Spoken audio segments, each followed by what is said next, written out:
Hey guys, what's going on, and welcome to a very different kind of video here on Philly Sports Network. It's kind of a soppy speech, it's kind of something different, and it's a chance for you to win a $50 Eagles Pro Store gift card. So if that's not enough reason to stick around, I don't know what is. But of course, we're going to start off with the soppy speech, and just a massive thank you. The YouTube channel now stands at over 10,000 subscribers, which is still absurd to me, but it's been quite the journey over the last few years. Being able to take phillysportsnetwork.com to find that film rooms work better as videos, to find such a different audience on YouTube, engage with you, and find the birth of the LJ nickname, it's been amazing. We've had some fresh ideas along the way, we've got a new weekly series coming up, and there's plenty more film room coverage where that come from. But I just wanted to take a second to thank you all for absolutely everything. Like, your support genuinely means everything. Obviously, being in the UK, I'm obviously going to get a lot of criticism whenever I talk about the Eagles, whenever I write about the Eagles, but I think being able to earn your respect has definitely been the best part of this whole journey by a mile. Whether that is film room breakdowns, whether it is the videos or podcasts or anything else,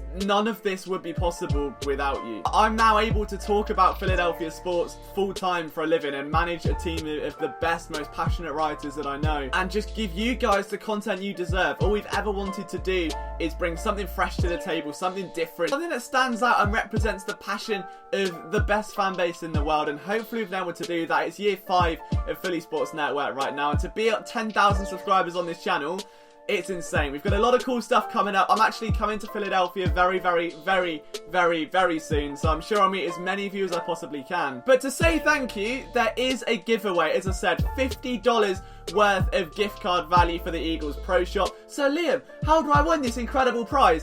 Well, this is where the fun comes in, because originally there was a giveaway on my Twitter, and that got suspended, and I don't know why. From what I can understand, there was a video of me recording my Mac showing you the progress on a film room while listening to music in the background, and it got flagged for the music in the background, which means I've lost an account with over 5,000 followers. It shows to everyone else like I've blocked them, which is great. So if you could follow my new Twitter account at Liam Jenkins PSN, which I think is a better handle, only would that be a massive help, because I've got to start building my audience from scratch again.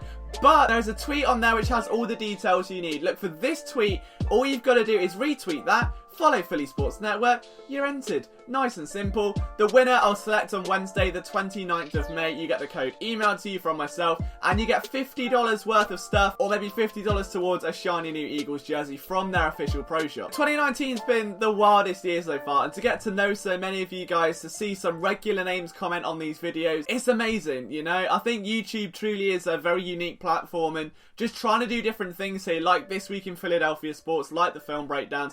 I want to give as much as I can to you guys every single day. I try to get daily uploads out now. That's a grind and a half on top of managing the website and everything else, but I'm trying to get there. Thank you so much for taking time out of your day to listen to what we put out, to read what we put out, more importantly to watch what we put out, because again, without you guys, there is no Philly Sports Network. So to celebrate this, I wanted to do something different. So I thought, what better way to get a pulse of the Philadelphia sports fans than to ask them their most unpopular Eagles opinions. So again, the old Twitter that got suspended, I put a tweet out saying, quote this with your most unpopular opinion. I'll react to the best ones in a video. I also put it out on the YouTube channel on our community section if you're a fan there. But the wild card is I can still access that old Twitter and get to the mentions. I just can't do anything else. So I've still got access to all of the tweets you guys put out. We are safe, but in the meantime, at Liam Jenkins PSN, if you could follow that, that would be a dream. We're going to kick things off with Jay Smoot, one of our writers from Philly Sports Network. He says, I'm not sure how unpopular this is, but I still think Chip's decision to trade McCoy for Kiko, then signing Murray and Matthews, was an incredibly savvy move. Didn't pan out, but can't deny it looked good on paper. I fully agree. I agree with that take. I mean, I think Kiko Alonso, if healthy, is one of the better cover linebackers in the league. It's the health part holding him back. I think on paper, the move to sign DeMarco Murray worked. He was just grossly misused. And Ryan Matthews, again, it was health. Like, you can't deny that the guy was electric to watch. Even in his one season with the Eagles, let's not forget his achievements with the Chargers. So that's not the worst unpopular opinion. We're starting off with quite a strong mark there. DJZ quadruple 7, one of our regular commenters and tweeters here, it says, Carson isn't better than Dak. Oh, I'm hoping that's not his opinion, and I hope he just quoted that. Now, DJ, I know, listens to a lot of what we do, so I don't think this is his opinion, but I know it's one that we're seeing a lot on Twitter right now, especially with both quarterbacks coming up to their contract years. Anyone that thinks that Dak is better than Carson Wentz probably just needs to watch a game of football, a single game of football. You don't even have to look at numbers. Forget the fact that Carson Wentz scored more touchdowns despite playing like a bunch less games last year. And forget the fact that he put up better numbers in 2017 despite missing the last few games of the season. I think Carson Wentz is by far the better quarterback. He was coming out of college. He is going into year 4 of his NFL career. Wentz is a better, more complete, more reliable, more exciting, more aggressive, more complete quarterback. Taylor Joseph Walks, so at TJ Walks 1, says Jalen Mills is overrated. I agree. I do agree with that one. I think that I was saying this on a podcast yesterday. I think Jalen Mills is one of those names where, because he's got green hair, because he's a fan favourite, because he does community work, because he's a leader in that locker room and he plays aggressive, that he's got this reputation of, oh, he can't really downplay him. I think he's too aggressive at times. I think he bites, as we all know, on team when he double moves. He can be a bit of a liability in coverage. His aggression and consistency as a tackler has an unprecedented value to this team. So in that regard, I think he's underrated. As a tackler and a leader, absolute force to be reckoned with. As a coverage cornerback, I wouldn't want to put my chips on him outside of that. Everyone says that Jalen Mills is great inside the red zone, inside the final 20 yards. Well, yeah, because he's got 20 yards to defend. He's not going to get beaten deep down the field. That's why he's clinically better. It's not hard. Daniel McCall says how he should prioritise and pay Malcolm Jenkins yesterday. Howie is a cap wizard, but needs to pay team leaders their earnings, and Jenkins has earned their top-tier safety dollar. He rallied the team after losing Wentz in 17, and the defense does not turn the corner in 18 without Jenkins. 100% agree.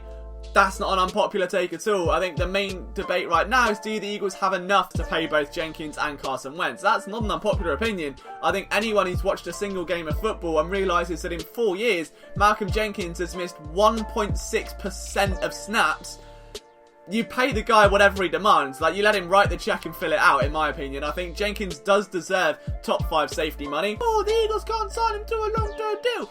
They don't have to. The guy's 31 years old. He's not giving you a reason to care yet, has he?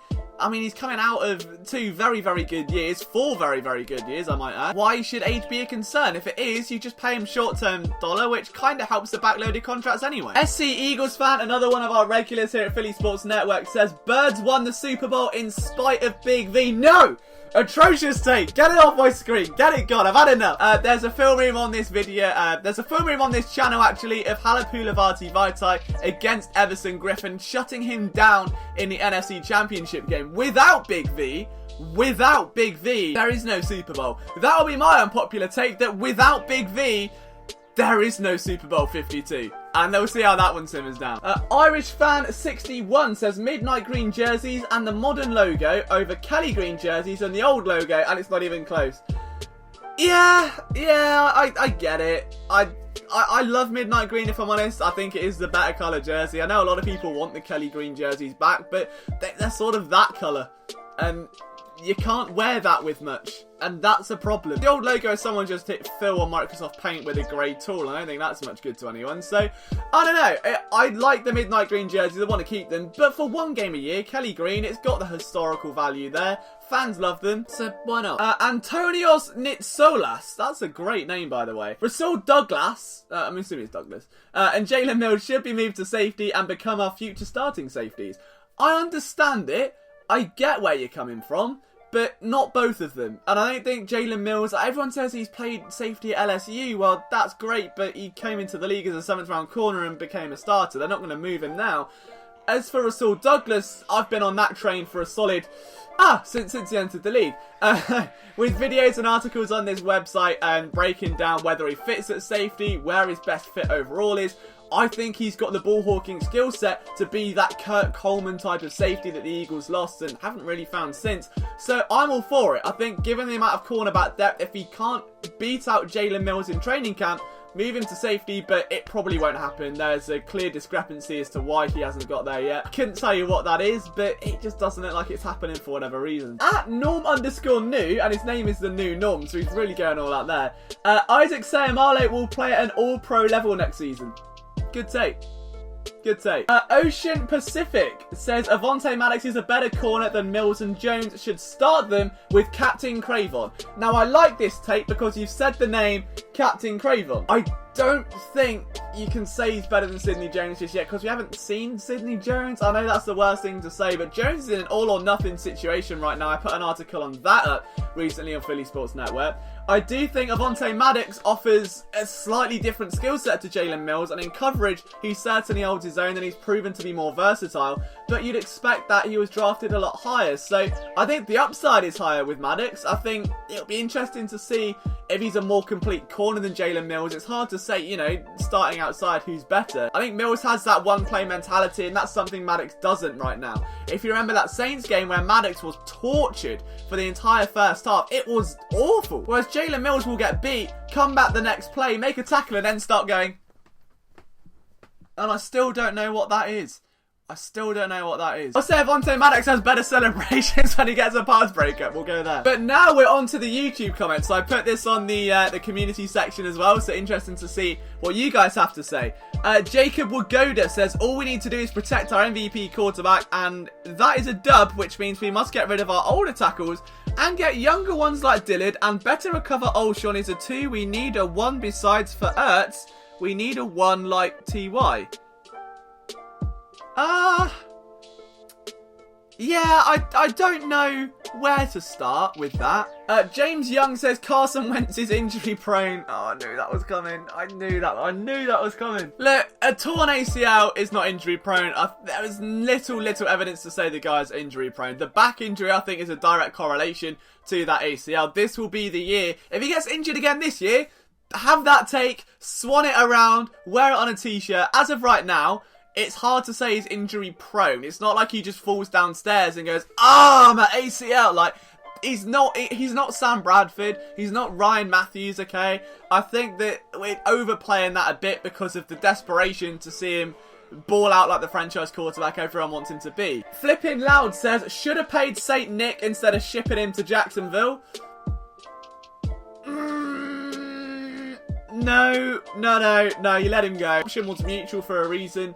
It wouldn't have made sense. I think it would have upset the apple cart a bit too much. Gun Sports, Captain Cravon LeBlanc and Avonte Maddox need to be starting somewhere on the field. Oh, it's difficult. I think that's not unpopular. I think you've got weight to it. You can certainly make a case. I think that Avonte Maddox showed potential as a starter. Cravon LeBlanc, are we going to compare him to Sidney Jones? You can make the case.